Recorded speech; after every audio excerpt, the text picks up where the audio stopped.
ჩემთვის გამბედაობა ის, რომ ნებისმიერ გამოწვევას თანხმდები და ახტები შენს თავს, ეძებ მაქსიმუმს რესურსს შენს თავში და აკეთებ იმას, რაც არასდროს გაგიკეთებია და ეს გამოგდის.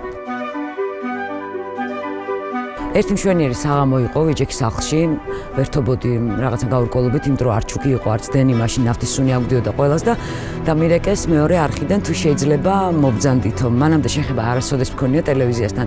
რომ მივედი, აი რაღაც ეტაპზე მივხვდი, რომ მიკროფონი გამიკეთეს, რაღაცა შუქი აანთეს და უცებ ხმამაღალი შეძახილი მესმის, რომ 10 წუთში ეთერში ხარ.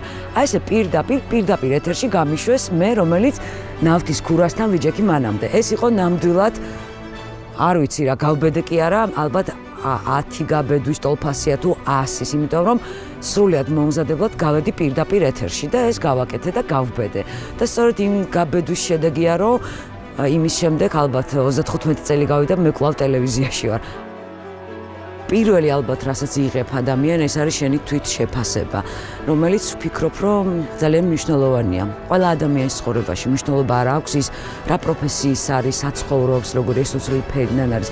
მნიშვნელობა არ აქვს იმ წუთას შენ როგორ გრძნობ თავს, რას ფიქრობ, გონი ალბათ რომ ვერ დაძლევ გეშინია, ხელები გიკანკალებს, ძალიან ბევრი განცდა არის ამ დროს, მაგრამ ჩემი რჩევაა, რომ ყველამ გაბედოს, იმიტომ რომ ეს რაღაცაში ფოთი ქრება იმ წამს, როგორც კი გამოგდის და გაბედავ, ასე რომ გაბედული ადამიანები უფრო მოგებულები არიან ცხოვრებაში, ვიდრე გაუბედავები.